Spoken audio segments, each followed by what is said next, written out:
Welcome to big morning. నా పేరు శ్రీనివాస్. ఈరోజు బిగ్ మార్నింగ్లో ప్రధానంగా ఆంధ్రప్రదేశ్లో ఎన్నికలు సమీపిస్తున్న వాళ్ళ రాజకీయాలు ఊపందుకుంటున్నాయి. రాజకీయ సమీకరణాలు పెద్ద ఎత్తున జరుగుతున్న పరిస్థితి ఉంది. మరోవైపు పార్టీల అధినాయకుల మధ్య మాటల యుద్ధం కొనసాగుతూనే ఉంది. టీడీపీ అధ్యక్షుడు చంద్రబాబు నాయుడు నిన్న జగన్మోహన్ రెడ్డిపై విరుచుకుపడ్డారు. ఆంధ్రప్రదేశ్లో జగన్మోహన్ రెడ్డి సినిమా ఆగిపోయిందని చాలా స్పష్టంగా ఆయన వ్యాఖ్యానించారు. జగన్ ఓడిపోవడం ఖాయమని ప్రజలంతా నమ్ముతున్నారని, ఖచ్చితంగా వైసీపీ ఈసారి ఓడిపోతుందని ఆయన తేల్చి చెప్పారు. ఎమ్మెల్యేలను మార్చినా కూడా ప్రజలు జగన్మోహన్ రెడ్డి వదిలిపెట్టే ప్రసక్తి లేదని ఆయన వ్యాఖ్యానించారు. జగన్ రాష్ట్రాన్ని అధోగతి పాలు చేశారని కూడా ఆయన వ్యాఖ్యానించారు. నిన్న టీడీపీలోకి పెద్ద ఎత్తున వలసలు వచ్చాయి. పెద్దకూరపాడు ఇతర నియోజకవర్గాల నుంచి చాలామంది నాయకులు చంద్రబాబు నాయుడు సమక్షంలో టీడీపీలో చేరారు. ఈ సందర్భంగా ఆయన ఈ వ్యాఖ్యలు చేసిన పరిస్థితి ఉంది. మరోవైపు చంద్రబాబు నాయుడు నివాసంలో నిన్న చండీ యాగం ముగిసింది. ఆయన గత 4 రోజుల నుంచి అక్కడ యాగం నిర్వహిస్తున్నారు. ఎన్నికల ముందు ఆయన ఈ పెద్ద యాగాన్ని నిర్వహించిన పరిస్థితి ఉంది. మరోవైపు ప్రశాంత్ కిషోర్ చంద్రబాబు నాయుడిని కలవడం పైన ఆంధ్రప్రదేశ్లో పెను రాజకీయ సంచలనమే జరిగినట్టుగా కనిపిస్తుంది. తీవ్రస్థాయిలో చర్చ కూడా జరుగుతుంది. ప్రశాంత్ కిషోర్ ఇన్ని రోజుల పాటు జగన్మోహన్ రెడ్డికి పనిచేసి ఇప్పుడు అకస్మాత్తుగా చంద్రబాబు నాయుడు శిబిరంలో కనిపించడం అందరినీ ఆసక్తికి గురిచేసింది. ఎందుకు ప్రశాంత్ కిషోర్ జగన్మోహన్ రెడ్డితో పక్కకు వచ్చేశారు, జగన్మోహన్ రెడ్డి నుంచి ఎందుకు విభేదాలు వచ్చాయి, కారణం ఏంటనే దానిపైన విశ్లేషణలు జరుగుతున్నాయి.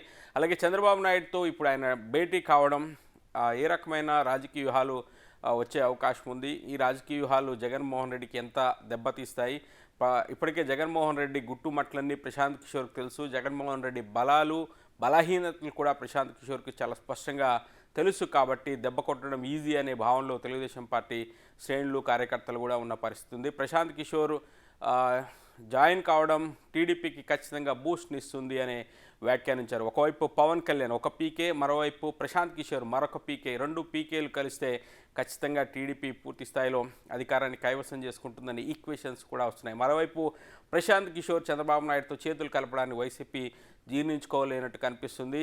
ప్రశాంత్ కిషోర్ పైన తీవ్రస్థాయిలో విమర్శలు వస్తున్నాయి. ఆయన బుర్రలో గుజ్జు అయిపోయిందంటూ కొడాలి నాని లాంటి వాళ్ళు వ్యాఖ్యానించారు. మేము వాడి పడేసిన పీకేని చంద్రబాబు నాయుడు ఇప్పుడు తెచ్చి పెట్టుకుంటున్నాడనే కామెంట్లు కూడా చేశారు. నిన్న కొడాలి నాని ప్రశాంత్ కిషోర్పై చేసిన కామెంట్స్ ఒకసారి వినే ప్రయత్నం చేద్దాం.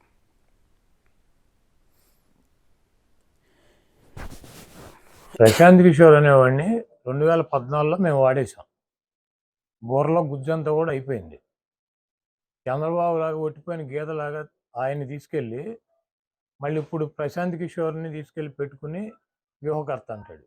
మేము వ్యూహకర్తగా పెట్టుకున్నప్పుడేమో ఆడేవాడు బీహార్ నుంచి వచ్చాడు తమ్ముళ్ళు అన్న ఏం పీకుతాడు, మనకన్నా గొప్ప వాళ్ళు ఎవడన్నా ఈ ప్రపంచంలో ఉన్నారో తమ్ముళ్ళు అని చెప్పి ప్రశాంత్ కిషోర్ గురించి మాట్లాడాడు. ఇదే రాధాకృష్ణ, ఇదే రామోజీరావు, ఇదే బిఆర్ నాయుడు ఏం చెప్పారు? చంద్రబాబు నాయుడు బాబాయిని చంపటానికి ప్రశాంత్ కిషోర్ ప్లాన్ చేసి ప్రజలను రెచ్చగొట్టి గెలిచాడు. కోడికత్తితో జగన్మోహన్ రెడ్డి గారు పొడిపించుకున్నాడు. వీటన్నిటికి కూడా ప్రశాంత్ కిషోరే ఉన్నాడు అన్నాడు. ఇప్పుడు చంద్రబాబు నాయుడు పేక్కోంచుకుంటాడా, లేకపోతే లోకేష్ తండ్రిని చంపుతాడా ప్రశాంత్ కిషోర్ ఆధ్వర్యంలో? ఇవన్నీ కూడా వాళ్ళకే తెలవాలి. అవుట్డేటెడ్ పొలిటీషియన్ అనమాట. అయిపోయినప్పుడు 2019లో వాడేసింది తీసుకొచ్చి ఇప్పుడు 2024లో వాడదాం అనుకుంటున్నాడు. ప్రశాంత్ కిషోర్కి ఐపాక్కి ఏం సంబంధం లేదు. ప్రశాంత్ కిషోర్ వెస్ట్ బెంగాల్ ఎలక్షన్ అయినాక నేను వ్యూహకర్తగా ఉండట్లేదు, నేను తప్పుకున్నాను, నేను ఒక రాజకీయ పార్టీ పెట్టానని చెప్పి బీహార్లో రాజకీయ పార్టీ పెట్టి పాదయాత్ర చేసి ఈరోజు ప్రశాంత్ కిషోర్ మమతా బెనర్జీ మాట్లాడమంటే చంద్రబాబుని ఇండియా కూటమిలో చేరమని చెప్పి అడగటానికి చర్చలు జరపడానికి వచ్చారు.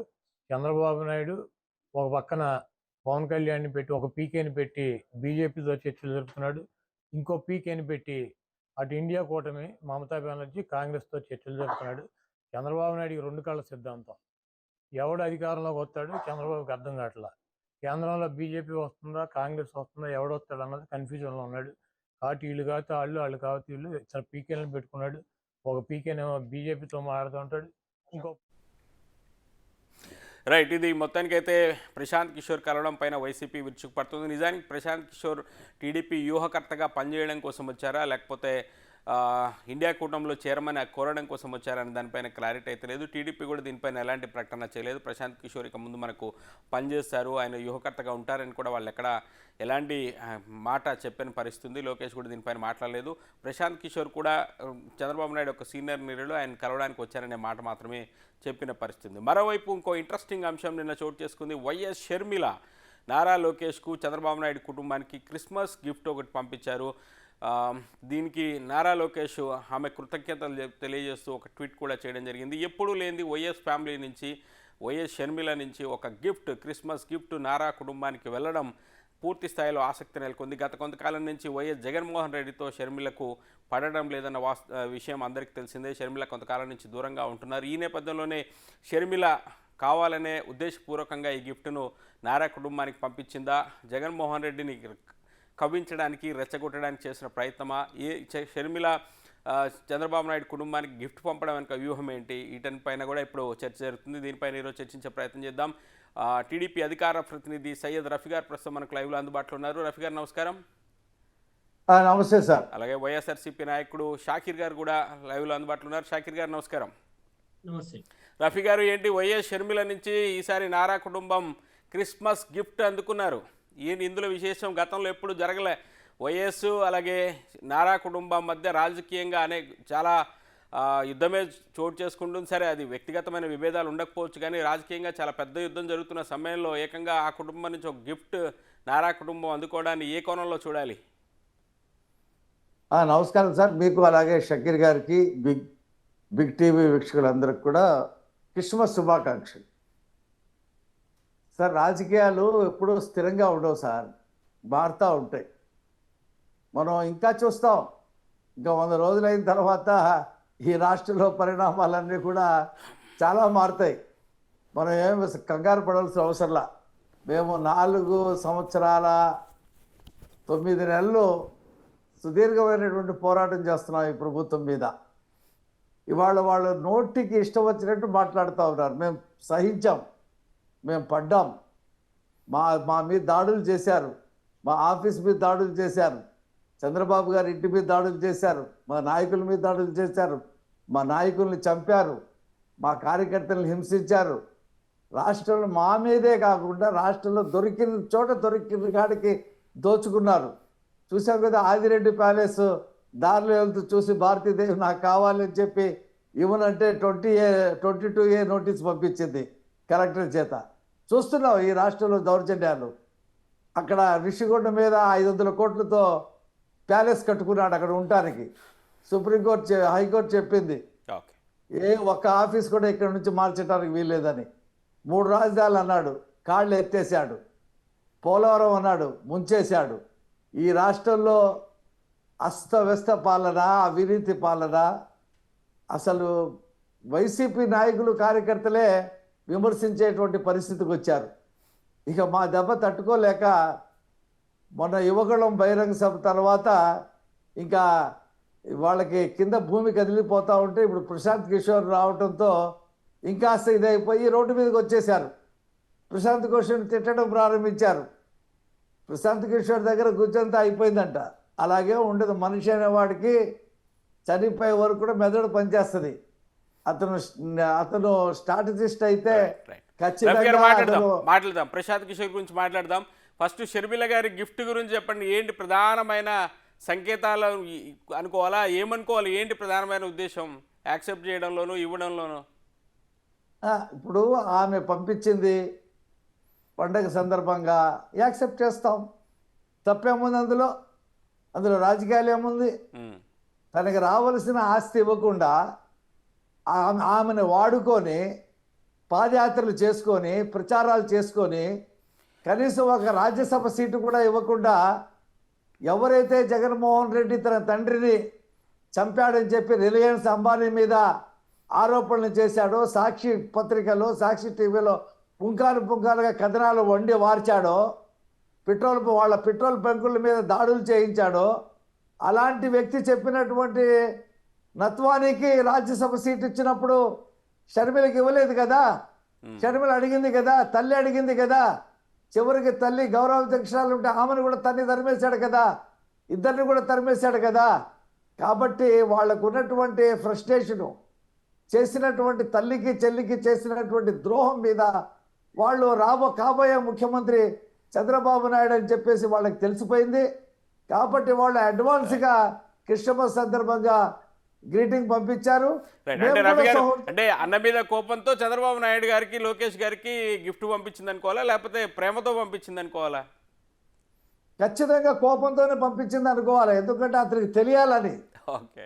నువ్వు ఒక శాడిస్టు, నువ్వు ఒక సైకో, నువ్వు తల్లిని చెల్లినే దూరం చేసుకున్నావు, మమ్మల్ని వాడుకున్నావు, కనీసం తండ్రి చెప్పినటువంటి ఆస్తి కూడా నువ్వు పంపకానికి సిద్ధంగా లేవు, నువ్వు మోసగాడివి అని చెప్పి ప్రపంచానికి తెలియటం కోసం ఇలాగా ఆమె గిఫ్ట్ పంపిస్తే మనం ఇవాళ టీవీలో చర్చిస్తున్నాం. ఇవాళ రాష్ట్ర వ్యాప్తంగా మొత్తం కూడా అందరూ చర్చిస్తారు. కాబట్టి రాజకీయాలు స్థిరంగా ఉండవు, భవిష్యత్తులో ఏమైనా జరగచ్చు. ఇవాళ అభ్యర్థులు మార్చే పనిలో ఉన్నాడు, 92 మందిని మారుస్తా అంట. Okay. ఎంతమందిని మార్చినా సరే జనం జగన్మోహన్ రెడ్డిని మార్చాలని చెప్పేసి అనుకుంటా ఉన్నారు. ఓకే. కేసీఆర్ని ఎలాగ మార్చారో జగన్మోహన్ రెడ్డిని కూడా అలాగే మారుస్తారో. అంతకంటే దారుణమైనటువంటి ఓటమి తవి చూస్తాడు. ఒక 10 లోపలే వస్తే అతనికి ఓకే. 10 కూడా రైట్. దాటేటువంటి రైట్, పరిస్థితి రైట్. ఉండదు. చూద్దాంలేండి. రైట్. షాకిర్ గారు, ఏంటి ఒకవైపు ఇడుపులపాయలో జగన్మోహన్ రెడ్డి ఉన్నారు. సహజంగా వైఎస్ ఫ్యామిలీ అంతా క్రిస్మస్ని ఇడుపులపాయలోనే జరుపుకుంటూ ఉంటారు. ప్రతిసారి ఆనవాయితీ కూడా వస్తుంది. ఈసారి షర్మిల వెళ్ళలే, అక్కడ క్రిస్మస్ ప్రార్థనలో పాల్గొనలేదు. సరే గిఫ్ట్లు అవన్నీ వదిలేయండి, కానీ ఆమె ఏకంగా ఈసారి అక్కడికి వెళ్ళకపోగా ఇటువైపు నారా ఫ్యామిలీకి క్రిస్మస్ గిఫ్ట్లు పంపించారు. ఏ కోణంలో చూస్తున్నారు ఇదంతా? ముందుగా శ్రీనివాస్ గారు మీకు, అదేవిధంగా ప్యానల్లో ఉన్నటువంటి పెద్దలు రఫీ గారికి, బిగ్ టీవీ ప్రేక్షకులకి వీక్షకులకి శుభోదయం, మరి క్రిస్మస్ శుభాకాంక్షలు. షర్మిల గారు ఈరోజు ఇడుపులపాయలో విచ్చేస్తున్నారనేది సమాచారం. ఎందుకంటే నిన్న కూడా నేను అక్కడ పులివెందుల్లో ఉన్నాను. ఈరోజు మొత్తం ఫ్యామిలీ మీటింగ్ కూడా అక్కడ జరిగే అవకాశం ఉంది. కమింగ్ టు ద పాయింట్, ఇప్పుడు ఏదైతే మన లోకేష్ గారికి గిఫ్ట్ పంపించారు షర్మిల గారు అంటున్నారు. సో ఒక రకంగా చూస్తే రాజకీయంగా సూపర్ ఏదో కొంత తృప్తిని ఇవ్వటానికి, ఎలాగో వాళ్ళు రాబోయే ఎవరికి ఎన్నికల్లో తృప్తి ఎవరికి కోపం? అదే మన లోకేష్ కి లాస్ట్ టైం షర్మిల గారు ఏదైతే ఒక స్లోగన్ ఇచ్చారు, బాయ్ బాయ్ పప్పు అని చెప్పేసి, ఇదంతా ఏంటంటే రాజకీయంలో భాగమే. కొంత ఎలా ఓడిపోబోతున్నారు ఈసారి తెలుగుదేశం పార్టీ వాళ్ళ నాయకులు అని చెప్పేసి కొంత వాళ్ళకి ఒక రకమైన షాకిర్ గారు, తృప్తిని ఓడిపోయే వాళ్ళ ఇవ్వడానికి గిఫ్ట్లు పంపించారు. పంపిస్తారా? గెలిస్తే అవకాశం ఉంటే గిఫ్ట్లు ఖచ్చితంగా. పంపించి ఇంకా ప్రసన్నం చేసుకుంటారు, హ్యాపీగా ఉంచుతారు. కానీ ఓడిపోయే వాళ్ళకి గిఫ్ట్లు పంపించారు కదా ఎక్కడన్నా. జనరల్ గా చూడండి, ఏదైనా కాంపిటీషన్స్ పెట్టినప్పుడు పాపం ఓడిపోయాడు అనుకుంటే ఏదో ఒక చిన్న ప్రైజ్ అలా ఇస్తారనమాట, కొంత తృప్తి పరచడానికి. సరే దీంట్లో సాటిస్ఫై అవ్వమని చెప్పేసి. సో మీరు చూడండి, ఇంకోటి కూడా రఫీ గారు అంటున్నారు, రాబోయే రోజుల్లో ఇంకేదేదో మార్పులు జరుగుతాయి, షర్మిలమ్మకి, దాని తర్వాత జగన్మోహన్ రెడ్డి గారికి ఏవో తగాదులు ఉన్నాయి. ఒక 10-15 రోజుల్లో చూస్తే మీకే తెలుస్తుంది ఆంధ్రలో రాజకీయం ఎటువైపు వెళ్తుంది అనేది. ఏమైతుంది మళ్ళీ? ఇండికేషన్ ఆల్రెడీ పార్టీని రద్దు చేసి వైసీపీలో జాయిన్ అవుతారా, లేకపోతే షర్మిల గారికి ఏమైనా పదవి ఇవ్వబోతున్నారా? ఏం జరగబోతుంది? మాకు సంబంధమే లేదు ఆమెతో అని గతంలో స్టేట్మెంట్లు ఇచ్చారు కదా సజ్జల్ లాంటి వాళ్ళు. ఇప్పుడు ఆమె పార్టీతో మాకు సంబంధం లేదు. ఆమె తెలంగాణలో వెళ్ళారు, ఒక పార్టీ పెట్టుకున్నారు. ఆ పార్టీకి ఆంధ్రప్రదేశ్ లో ఉన్నటువంటి వైఎస్ఆర్ కాంగ్రెస్ పార్టీకి సంబంధం లేదు. ఎందుకంటే తెలంగాణలో ఉండే అంశాలు వేరు, ఆంధ్రప్రదేశ్ లో ఉండే అంశాలు వేరు. సో అందుకని ఆ పార్టీతో సంబంధం లేదన్నాం, కానీ షర్మిలమ్మతో మాకు సంబంధం లేదనే విషయం ఎప్పుడు చెప్పలేదు. ఇప్పుడు ఏంటంటే it is early to me from my part. ఆమె ఇప్పుడు ఏం జరగబోతుందో చెప్పడానికి ఒక 10 days ఆగితే అందరికీ తెలుస్తుంది ఏ విధమైన రాజకీయం ఆంధ్ర రాష్ట్రంలో జరుగుతున్నది. అంటే ఏం చేయబోతున్నారు? అంటే షర్మిల గారిని ఏమైనా కీలకమైన బాధ్యతలు అప్పచెప్పబోతున్నారా, లేకపోతే ఏదైనా పరిస్థితి కొంచెం గడ్డుగా ఉంది కాబట్టి మళ్ళీ అందరినీ విజయమ్మని షర్మిలని అందరినీ ఒక తాటిపైకి తీసుకొచ్చి ఓ ఫ్రేమ్లో చూపించే ప్రయత్నం చేయబోతున్నారా, లేకపోతే షర్మిలకి ఏమైనా రాజ్యసభ ఇవ్వబోతున్నారా, లేకపోతే వైఎస్ఆర్సీపీలో ఏమైనా కీలకమైన పోస్ట్ ఇస్తారా, లేకపోతే ఏం చేయబోతున్నారు? ఇప్పుడు చెప్పాను, it is early to me from my part అని చెప్పాను. ఎందుకంటే నేను చెప్పడం కన్నా పెద్దలు చెప్తారు. వెరీ ఎక్కువ రోజులు ఏం లేదు, ఒక వారం 10 రోజులు అందరికీ తెలుస్తుంది. ఇంకోటి వైఎస్ఆర్సీపీ గడ్డు కాలం అనేది అవన్నీ అవాస్తవాలు. ఎందుకంటే కుటుంబ సభ్యులు వీళ్ళంతా పార్టీ కోసం పనిచేశారు గతంలో కూడా. ఇప్పుడు పార్టీ కోసం మళ్ళీ అందరూ ఏకమవుతారు. ఖచ్చితంగా వైఎస్ఆర్ కాంగ్రెస్ పార్టీని మళ్ళీ ఆంధ్రప్రదేశ్ రాష్ట్రంలో అధికారంలో తీసుకుని వచ్చే బాటలో ఉన్నారు వీళ్ళంతా. ఖచ్చితంగా ఇది జరుగుతుంది. అంటే జగన్మోహన్ రెడ్డిని రెచ్చగొట్టడం కోసమే నారా ఫ్యామిలీకి షర్మిల గారు గిఫ్ట్ పంపించింది అనుకోవచ్చు కదా, ఆ కోణంలో చూడొచ్చు కదా. గత కొంతకాలం నుంచి ఆమె డైరెక్ట్గానే జగన్మోహన్ రెడ్డిని టార్గెట్ చేసి విమర్శలు చేస్తూనే ఉన్నారు కదా, మాట్లాడుతూనే ఉన్నారు కదా. అదే మీరు జస్ట్ ఏంటంటే ఒక జస్ట్ దాన్ని ఏమంటారంటే తపక్నా అంటారు హిందీలో. జస్ట్ ఒక ఎలాగో డిఫీట్ అవ్వబోతున్నారు, కొంత తృప్తిని ఇద్దాం, కొంత ఇప్పుడు అది పెట్టడం వల్లే కదా ఈ రోజు మనం డిబేట్ పెట్టుకుంది. కొంత వాళ్ళని ఇచ్చేయటం అంతే, దానిలో వేరే కోణం ఏం లేదు. రైట్. అంటే ఖచ్చితంగా షర్మిలకు ప్రాధాన్యత దక్కుద్ది వైఎస్ఆర్ సిపిలో 100% ఆంధ్రప్రదేశ్లో అని ఏమన్నా అనుకుంటున్నారా, చెప్తున్నారా, అట్లాంటిది ఏమైనా ఉందా? ఖచ్చితంగా ప్రాధాన్యత అయితే ఖచ్చితంగా దక్కుతుంది. దానిలో అంటే ఓ ఎటువంటి రకంగా ఇది సందేహం లేదు. Breaking news. అంటే ఆమె తెలంగాణలో వైఎస్ఆర్టీపీ పార్టీని రద్దు చేసుకొని మళ్ళీ ఆంధ్ర పాలిటిక్స్లోకి షిఫ్ట్ కావడానికి రెడీగా ఉన్నారు, ఆమెకు మంచి ప్రాధాన్యత అక్కడ దక్కబోతుందని మీరు డైరెక్ట్గా ఇంటిస్తున్నారు. ఇది పెద్ద బ్రేకింగ్ అవుతుంది ఓ రకంగా. 100%, no doubt about it. Rafi గారు ఏంటి, ఏ కోణంలో చూడొచ్చు? చాలా పెద్ద వార్తే ఇచ్చారు షకీర్ గారు. సరే దానికి ఎంత బేస్ ఉంది, ఎంత ఉండే తర్వాత సంగతి కొంత చూద్దాం, తర్వాత టైం పట్టేటట్టు ఉంది. కానీ వారు చెప్పినట్టు రఫీ గారు ఏంటి, ఇది ఇంట్రెస్టింగ్ పాయింటే కదా. ఇక ఎలాగో ఓడిపోతున్నామని తెలిసి ఆ షర్మిల వస్తుంది, మళ్ళీ విజయం వస్తుంది, మళ్ళీ వచ్చి వాళ్ళు ప్రచారం చేస్తారు, వాళ్ళు ప్రచారం చేస్తే మళ్ళీ గెలుస్తాం అనేది ఏదో పాపం ఆశలు పెట్టుకున్నారు. మనం చూస్తున్నాం. మాకేమీ షర్మిల సహకారం అవసరంలా, మాకేమీ విజయమ్మ సహకారం అవసరంలా, మేము పవన్ కళ్యాణ్ కలిసి ఈ రాష్ట్రం మొత్తం చుట్టేస్తాం, అందులో సమస్య లేదు, సింగిల్ డిజిట్కి పరిమితం చేస్తాం. ఇప్పటికే ప్రజలందరూ కూడా ఎప్పుడు ఎన్నికలు వస్తాయా, ఈ జగన్మోహన్ రెడ్డి పీడాని వదిలించుకుందాం అని చెప్పి ఎదురు చూస్తూ ఉన్నారు. ఈ కరెంటు బిల్లులు మోత కానీ, ఈ ఆర్టీసీ ఛార్జీలు మోత కానీ, రోడ్లు కానీ, చిచ్చి ఈ ప్రభుత్వం ఎప్పుడు పోతుందా అనేటువంటి పరిస్థితుల్లో ప్రజలు ఉంటే మాకు షర్మిలాకి ఏ సంబంధం సార్? షర్మిలకి తెలిసిపోయింది రాష్ట్రంలో ఉన్నటువంటి ప్రజారాడి, రాజశేఖర రెడ్డి కూతురు, రాష్ట్రం అంతా తిరిగిందామా, ఆమె ఎంతోమందితో మాట్లాడుతూ ఉంటుంది.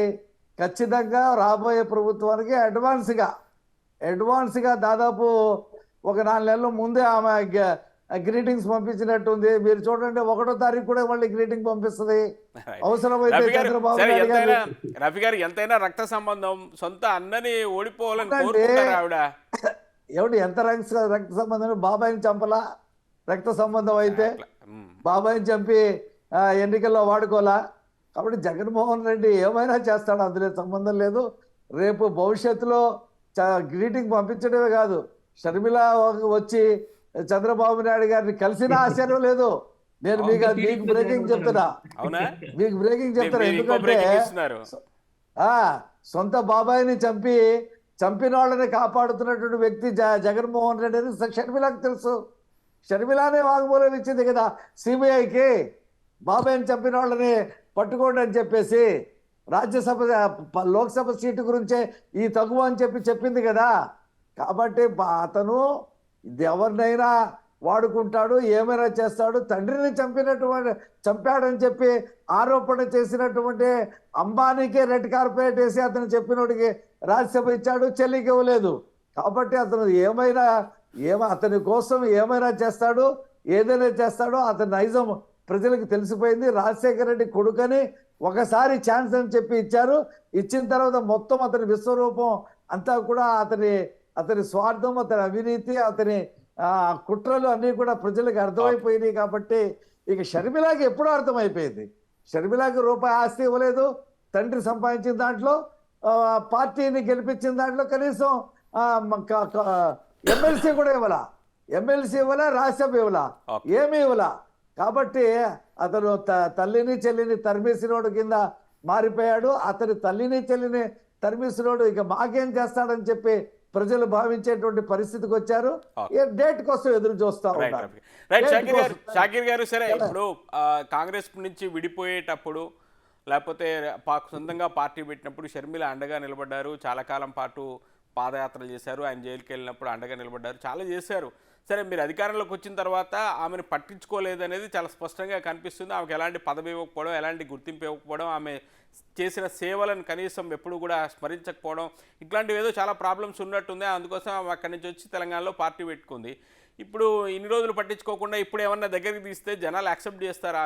జనాలకి కొంత ఏదో అర్థమవుతుంది కదా, ఏదో గ్యాప్ ఉంది, something is going behind YSR family అనేది ఏదో అందరికీ ఒక అర్థం వచ్చేలాగా వాతావరణం అయితే ఉంది కదా. శ్రీనివాస్ గారు, ఇక్కడ ఏంటంటే ఎక్కడ ఇప్పుడు ఇవన్నీ ఏంటంటే అపోహలు. వైఎస్ విజయమ్మ గారు ఏకంగా అక్కడ రిజైన్ చేసి, మొత్తానికి పార్టీకే రిజైన్ చేసి ఆమె వచ్చి తెలంగాణలో నేను నా బిడ్డతో పనిచేస్తానని ఆమె చెప్పుకొచ్చారు కూడా. అంటే మీ పార్టీతో కూడా వైఎస్ విజయలక్ష్మికి సంబంధాలు లేవు ఇప్పుడు? సార్ అలా ఏం లేదు. నిన్న నేను చూశాను, భారతమ్మ కానీ విజయమ్మ కానీ కలిసి ఉన్నారు, కలిసి వెళ్ళారు. నేను ఐ వాస్ దేర్ ఎస్టర్డే. ఉమ్. నేను ఏం చెప్తానంటే ఇవన్నీ ఏంటంటే కొంత గ్యాప్ ని సృష్టించడానికి కొన్ని రాజకీయ కుట్రలో భాగంగా ఏంటంటే ఇవన్నీ అబద్ధాలను ప్రచారం చేసే ప్రతిపక్షాలు ఈరోజు ఎవరు కుట్ర ప్రతిపక్షాలు ఎవరు ఏంటంటే కుట్ర ఇప్పుడు షర్మిల గారు తెలంగాణకి రావడము, ప్రతిపక్షాలు ఏంటంటే ప్రజా వైఎస్ఆర్సీపీ సమస్యల ఏర్పాటు మీద చేయడము, ఆమె ఇక్కడ ఏదో ప్రయత్నాలు చేసుకోవడము, ఇవన్నీ ఓపెన్ కదా. దాంట్లో కుట్ర చేయాల్సింది ఎవరు, చేసింది ఎవరు, ఏముందా కనిపిస్తుంది కదా. ఇదేంటంటే చూడండి సార్, ఇప్పుడు తెలంగాణలో కొంత రాజకీయ శూన్యత ఉంది, కొంత అస్థిరత ఉందని చెప్పేసి అక్కడ షర్మిలమ్మ కొంత ప్లానింగ్ లో ఉన్నారు. అక్కడ పార్టీ పెట్టాలనే ఆలోచనలోకి వెళ్ళారు. అక్కడ రాజశేఖర రెడ్డి గారి పాలన అవసరం అని చెప్పేసి అక్కడ పార్టీ పెట్టడం జరిగింది. Coming to the point of Vijayamma ఏంటంటే ఇప్పుడు జగన్మోహన్ రెడ్డి గారు ఆల్రెడీ సీఎం గా ఉన్నారు, ఒక బిడ్డ సీఎం గా ఉన్నారు. అక్కడ తన అవసరం ఉంది షర్మిలమ్మకి, కొత్తగా పార్టీ పెట్టారు, అక్కడ ప్రచారం చేయాలని తను రిజైన్ చేసిన తర్వాత కూడా ప్రెస్ కి మాట్లాడుతూ ఇదే చెప్పింది, నా అవసరం ఇక్కడ కంటే అక్కడ ఎక్కువ ఉంది షర్మిలమ్మకి, కాబట్టి నేను తెలంగాణకు వెళ్తున్నాను నా మాట చెప్పారు. కానీ ఎక్కడ మాకు విభేదాలు ఉన్నాయి, పార్టీలో మాకు సరైన ఇది చూపించలేదు, స్థానం చూపించలేదు అన్నది జగన్మోహన్ రెడ్డి గారికి వ్యతిరేకంగా ఎక్కడ మాట్లాడలేదు కదా. ఇవన్నీ ఏంటంటే పొలిటికల్ స్ట్రాటజీ. ఈ రోజు షర్మిలమ్మని ఏ స్థానం ఇవ్వబోతున్నాము, లేకపోతే విజయమ్మ ఏ స్థానం తీసుకుపోతున్నారు అనేది కొన్ని రోజులు అయితే అందరికీ తెలుస్తుంది. రైట్. ఈ షాకిర్ గారు, సరే విభేదాలనేవి మాత్రం ఎక్కడ లేవు. ఇప్పటికే మీకు గతంలో ప్రశాంత్ కిషోర్ అత్యంత ఆప్తుడు, మీరు స్వయంగా మీటింగ్లలో తీసుకొచ్చి "గో ఈయన ప్రశాంత్ కిషోర్ ఇప్పటి నుంచి మన కోసం పనిచేస్తారు, ఈయన టీములు చెప్పినట్టు మీరంతా వినాల్సిందే" అని అప్పట్లో జగన్మోహన్ రెడ్డి గారు చెప్పడం, ఆయన వ్యూహాలు ఫలించడం, మీరు ఏకంగా పెద్ద ఎత్తున సీట్లు గెలుచుకోవడం ఇవన్నీ జరిగిపోయి, ఇప్పుడు అదే ప్రశాంత్ కిషోర్ ఇప్పుడు చంద్రబాబు నాయుడు దగ్గరికి వెళ్ళారు. ఒకవైపు షర్మిల గారు గిఫ్ట్లు వేరే మీ ప్రత్యర్థి పార్టీలకు పంపిస్తున్నారు. మీకు ఆప్తులు అనుకున్న వాళ్ళు, మీ దగ్గర వాళ్ళంతా ఒక్కొక్కరు విడిపు పక్క వెళ్ళిపోతున్నట్టున్నారు జగన్ నుంచి. సార్, ప్రశాంత్ కిషోర్ అనే వ్యక్తి 2021కి ఐపాక్ కి గుడ్ బై చెప్పేసి జనసంఘం చేసి ఒక పార్టీని పెట్టి బీహార్ లో పాదయాత్ర చేసి అట్టర్ ఫ్లాప్ అయ్యాడు అతను. ఇప్పుడు ఒక వ్యూహకర్త అతను, ఎవరైనా కానివ్వండి, పీకే కానివ్వండి, ఇంకెవరైనా కానివ్వండి, ఏదైనా ఒక పార్టీకి ప్రజల్లో బలం ఉందని చెప్పేసి కొంత గ్రాఫ్ ఉన్న పార్టీని కొంత విస్తృతంగా ప్రచారం చేయడానికి, విభిన్నంగా ప్రచారం చేయడానికి స్ట్రాటజిస్టులు పనికొస్తారు కానివ్వండి. వేరే పార్టీల యొక్క రాజకీయ అవకాశాలు ఏదైతే ఉంటాయో, గెలుపు అవకాశాలను తారుమారు చేసేంత పరిస్థితిలో ఉండదు. ఇది ప్రజలందరికీ తెలుసు. ఆయన సక్సెస్ ఏంటంటే ఆయన ఏదైతే పార్టీల్ని వ్యూహకర్తగా ఉండి పార్టీల్ని గెలిపించారో, ఆ పార్టీలు ఏదైతే ఉందో అటు తమిళనాడు కానివ్వండి, లేకపోతే పంజాబ్ కానివ్వండి, 2014లో బీజేపీ కానివ్వండి, ఆంధ్ర రాష్ట్రంలో కానీ, ఆ రాష్ట్రాల్లో రాజకీయ శూన్యత ఉంది, కొంత అస్థిరమైన అంశం ఉంది కాబట్టి, రాజకీయంగా అస్థిరంగా ఉంది కాబట్టి ఆ రోజు ఆయన కొంత బలాన్ని ఇవ్వగలిగారు కానీ, కొంత గ్రాఫ్ ని పెంచగలిగారు కానీ, అంతేగాని కేవలం ఆయన వ్యూహకర్తగా ఉండటం వల్ల పార్టీ విజయ అవకాశాలు తారుమారు అవుతాయన్నది అవాస్తవం. ఇప్పటికి కూడా ఎక్కడ ప్రశాంత్ కిషోర్ చంద్రబాబు దగ్గరికి వచ్చి కలవటం అనేది జరగలేదు. షాకిర్ గారు, ఇప్పుడు మీరు ప్రశాంత్ కిషోర్ని తక్కువ చేసి చూపించే ప్రయత్నం చేస్తుండొచ్చు, కానీ మీరు ఇప్పటికీ స్టిల్ ఐపాక్తో కంటిన్యూ అవుతున్నారు. ఎవరైతే ప్రశాంత్ కిషోర్ స్థాపించిన ఐపాక్ ఉందో అదే ఐపాక్తో మీరు కంటిన్యూ అవుతున్నారు. సరే, మేనేజ్మెంట్ మారచ్చు, ప్రశాంత్ కిషోర్ దాన్ని వదిలిపెట్టవచ్చు, కానీ మీరు అదే ఐపాక్ టీంతో కంటిన్యూ అవుతున్నారు ఇప్పటికీ. అదే నేను చాలా క్లియర్ గా చెప్తున్నాను. ఒక ఐపాక్ లాంటి సంస్థతోనో, ఒక వ్యూహకర్త పీకే లాంటి వ్యూహకర్త ఉండటం వల్ల ఏదో పార్టీ విజయ అవకాశాలు, అవతల పార్టీ యొక్క విజయ అవకాశాలు, లేదా మన పార్టీ యొక్క విజయ అవకాశాలు అంటే తారుమారు అయితే జరగదు. ఇప్పుడు మేము ఉన్నాం, ఐపాక్తో పెద్ద ఉపయోగం ఏం లేదంటారు, మీట్లో ఉన్నట్టు చూడండి కొంచెం. ఉన్నాం, మేము అధికారంలో ఉన్నప్పుడు మా పార్టీ మేమైతే సంక్షేమ కార్యక్రమాలు కానీ అభివృద్ధి కార్యక్రమాలు చేస్తున్నాము, దాన్ని కొంత విస్తృతంగా ప్రచారం చేయడానికి, విభిన్నంగా ప్రచారం చేయడానికి, కొంత గ్రాఫ్ పెంచడానికి ఉపయోగపడుతుంది. కానీ కంప్లీట్ గా విజయావకాశం చేకూర్చడానికి పనికిరావు. అది పని చేస్తున్నాం, ఎందుకు ఒక స్ట్రాటజిక్ అలయన్స్ కంపల్సరీ. అంతేగాని ప్రశాంత్ కిషోర్ బయటికి వెళ్ళారు. నిజంగా ప్రశాంత్ కిషోర్ అంత దమ్ముంటే 2021లో పార్టీ పెట్టి పాదయాత్ర చేశారు. బీహార్ లో ఆయన సీఎం అవ్వాలి కదా, అఖిలేష్ యాదవ్ సీఎం అవ్వాలి కదా, ఆయన ప్రైమ్ మినిస్టర్ అవ్వాలి కదా. ఇలాంటి అవకాశాలు ఎక్కడ లేవు. అంటే యువకర్త వ్యూహాలు రచించినంత మాత్రాన ఆ ఫేస్ ఉండాలి కదా. ఫస్ట్ మీకు జగన్మోహన్ రెడ్డి, చంద్రబాబు నాయుడు అయిన ఫేస్ ఉంది కాబట్టి వెనకాల ఎంత వ్యూహాలు రచించి ప్రజల్లోకి వెళ్ళడానికి అవకాశం ఉంటుంది. ఆయన వ్యూహాలు రచించుకొని ఆయన ఫేస్తో ఆయన వెళ్తే జనాలు యాక్సెప్ట్ చేయాలని రూల్ ఏం లేదు కదా. రైట్. రఫీ గారు, ఏంటి ప్రశాంత్ కిషోర్ బుర్రలో గుజ్జు అయిపోయిందట, మీరేంది అట్లాంటి ఆయన తెచ్చి పెట్టుకున్నారు? ఏమంటే ప్రశాంత్ కిషోర్ అనేవాడు ఒక ఇంటలెక్చువల్, ఎవరు గెలుస్తున్నారనేది తెలుసుకొని వాళ్ళకి సలహాలు సూచనలు ఇవ్వటం అనేది అతనికి ఉన్నటువంటి నైజము. అంతేనా? అతను ఖచ్చితంగా గెలిచే గుర్రాన్ని ఎంచుకుంటాడు. అతను జగన్మోహన్ రెడ్డికి సలహాలు ఇచ్చి వైసీపీని నడిపించి బయటకు వచ్చిన తర్వాత తప్పు చేశారని చెప్పాడు. ఈ ప్రభుత్వం ఇంత దారుణంగా ఇంత ఘోరంగా పనిచేస్తుంది అని చెప్పి నేను అనుకోలేదు. ఇది చాలా వరస్ట్ గవర్నమెంటు, నేను పొరపాటు చేశానని చెప్పి కూడా ఓపెన్గా ఆయన మాట్లాడటం జరిగింది. కాబట్టి జగన్మోహన్ రెడ్డి తీసుకున్నటువంటి కార్యక్రమాలు ప్రజల్లో బూమ్రాంగ్ అయినాయి. కాబట్టి ఈ రకంగా ఉండేటువంటి ప్రభుత్వాలు గెలిచే పరిస్థితి ఉండదు, బ్యాలెన్స్ చేసి నడపాలా గవర్నమెంట్ అంటే అని చెప్పి కూడా అతను మాట్లాడటం జరిగింది. ప్రశాంత్ కిషోర్కి తెలిసిపోయింది. అతను అంతకుముందు మా చంద్రబాబు నాయుడు గారిని కలవకముందు వదిలేసిన తర్వాత కూడా ఒకసారి జగన్మోహన్ రెడ్డిని కలిశాడు. జగన్మోహన్ రెడ్డి పిలిపించుకున్నాడు. పిలిపిస్తే క్లియర్గా చెప్పాడు, నీ ప్రభుత్వం మీద చాలా తీవ్రమైనటువంటి వ్యతిరేకత ఉంది, నువ్వు ఏం చేసినా సరే గెలిచే పరిస్థితి లేదు, ప్రజలు నిన్ను తిరస్కరించబోతా ఉన్నారు, ముఖ్యంగా యువత కానీ, ఉపాధ్యాయులు కానీ, ఉద్యోగులు కానీ, రైతులు కానీ, కార్మికులు కానీ. చివరికి ఎస్సీలని చంపి, ఎస్సీ డ్రైవర్ని చెప్పి డోర్ డెలివరీ చేసినటువంటి ఎమ్మెల్సీకే నువ్వు బెయిల్ ఇప్పించావు. కాబట్టి ఎస్సీలు కూడా అనేక డాక్టర్ సుధాకర్ని చెప్పినా నువ్వు మాట్లాడలేదు. కాబట్టి ఈ ఎస్సీలే నీ ప్రభుత్వ వైఖరి వల్ల మైనార్టీలకు రావాల్సిన పథకాలన్నీ ఆపేసి వక్ఫ్ భూములు అమ్ముకుంటా ఉంటే, అబ్దుల్ సలాం లాంటి వాళ్ళు ఆత్మహత్యలు చేసుకుంటా ఉంటే కూడా స్పందించని నువ్వు గెలవటం అనేది సాధ్యం కాదు. మొత్తం ప్రజలు నీకు దూరం అయిపోయారు. కాబట్టి నువ్వు నన్ను పిలిచి ఇప్పుడు నన్ను పెట్టుకున్నా నేను నిన్ను గెలిపించేటువంటి పరిస్థితి ఉండదు అని చెప్పేసి చాలా ముఖం మీద చెప్పేశాడు ఆయన. దాదాపు 6 నెలలు అయిపోయింది చెప్పి. కాబట్టి 3 నెలల నుంచి మాతో టచ్లో ఉన్నాడు. మేము ఇప్పుడు ఓపెన్గా చంద్రబాబు నాయుడు గారు ఆయనతో మాట్లాడారు. హైదరాబాద్లో మళ్ళీ సిట్టింగ్ తర్వాత ఓపెన్గా చెప్తాం, ప్రశాంత్ కిషోర్ రఫీ గారు స్ట్రాటజిస్ట్ గా ఉండబోతా అవుతున్నారా ఆయన? మీరు అంటే ప్రశాంత్ కిషోర్ తో టై అప్ అవుతున్నారా? ఖచ్చితంగా రాలేదు, ఆయన కూడా ఏమీ చెప్పినట్లేరు, మీరు ఇంకేమీ ఫైనల్ చేసినట్లేరు సార్. ఇప్పుడు హైదరాబాద్ లో మళ్ళీ మీటింగ్ ఉంది 1వ తారీఖు తర్వాత. అయిన తర్వాత ప్రెస్ మీట్ పెట్టే చెప్తాడు, అందులో ఏం సందేహం లేదు. మా దగ్గర ఆయన శిష్యుడైనటువంటి రాబిన్ శర్మ ఇప్పటికే వర్క్ చేస్తా ఉన్నాడు. ప్రశాంత్ కిషోర్ టీం కూడా పనిచేస్తుంది. ఖచ్చితంగా చేస్తున్నామని చెప్పేసి ఓపెన్ గా చెప్తాడు. అందులో దాపరికం లేదు. ప్రశాంత్ కిషోర్ ఎప్పుడు వచ్చాడో అప్పుడే ఈ మంత్రులందరూ బయటకు వచ్చేసి, వైసీపీ బయటకు వచ్చేసి గంగబెర్రులు ఎత్తి కలకలం బయలుదేరిపోయింది. వాళ్ళు ప్రశాంత్ కిషోర్ కి ఎంత వ్యూహాలు వేస్తారు, ఎంతవరకు పరిస్థితి. షాకిర్ గారు ఒక మాటలో చెప్పండి. ఇప్పుడు తెలుగుదేశం ఎవరి పని అయిపోయింది అనేది చెప్పడానికి చాలా క్లియర్ గా తెలుస్తుంది. ఈరోజు తెలుగుదేశం పార్టీ యొక్క పని అయిపోయిందని చాలా క్లియర్ గా తెలుస్తుంది. ఏదైనా సరే ప్రజాస్వామ్యంలో ఒక పార్టీ గెలవాలంటే ఆ పార్టీ యొక్క స్వభావం కానివ్వండి, ఆ పార్టీలో ఉన్నటువంటి నేతల జనాకర్షణ కానివ్వండి, కార్యకర్తల బలం మీద డిపెండ్ అయి ఉంటుంది. దీని గ్రాఫ్ పెంచడానికి వ్యూహకర్తలు పనికి వస్తారు. కానీ ఇప్పుడు సింపుల్ గా మీరు చూడండి, నిజంగా చంద్రబాబు నాయుడు గారు గెలుస్తాం, యువగళం సక్సెస్ అయింది, లేదా పవన్ కళ్యాణ్ ని కలుపుకోవటం వల్ల మా గ్రాఫ్ పెరిగింది అనుకుంటే, ఈ రోజు ప్రశాంత్ కిషోర్ ని లోకేష్ ద్వారా ఢిల్లీలో తీసుకొని వచ్చి ఈ రోజు కలవటానికి ఇంత ప్రయత్నించి 3 నెలల నుంచి ప్రయత్నిస్తే ఈ రోజు ప్రశాంత్ కిషోర్ కలిసారు. అక్కడెక్కడ ప్రశాంత్ కిషోర్ ఆయన వచ్చి కలవలేదు, ఆయన బలవంతంగా తీసుకొని వచ్చి కలిపారు. ప్రశాంత్ కిషోర్ కు బలవంతంగా వచ్చి కలవాల్సిన అవసరం లేదు. ఈయనేమి అధికారంలో కూడా ఏం లేరు కదా చంద్రబాబు నాయుడు, బలవంతంగా ఎందుకు వస్తారు? ఏం అవసరం? 10 సార్లు ఆయన్ని బలవంతం చేస్తే వచ్చి డబ్బులు వస్తాయి కదా. ట్రిప్ కి 20 కోట్లు అడిగారు. ఇప్పుడు ఆయన చెప్తా ఉన్నారు రఫీ గారు, మీరు ఇచ్చారా 20 కోట్లు? జరిగిందని. షాకిర్ గారు మీరు 20 ఇచ్చారు అప్పట్లో? సక్సెస్ అయితే కాదు ఒక మాట సూటిగా చెప్పండి దయచేసి. మీరు ఒక ఆరోపణ చేశారు, మీరు 20 కోట్లు ఇచ్చారా ట్రిప్ గతంలో?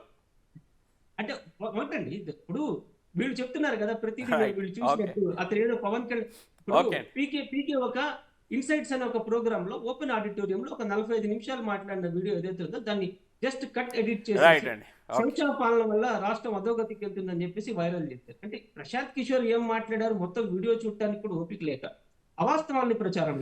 షాకిర్ గారు రఫీ గారు చూద్దాం. రైట్ అండి చూద్దాం. మరి పీకే నిజంగా టీడీపీకి పనిచేయబోతున్నారా?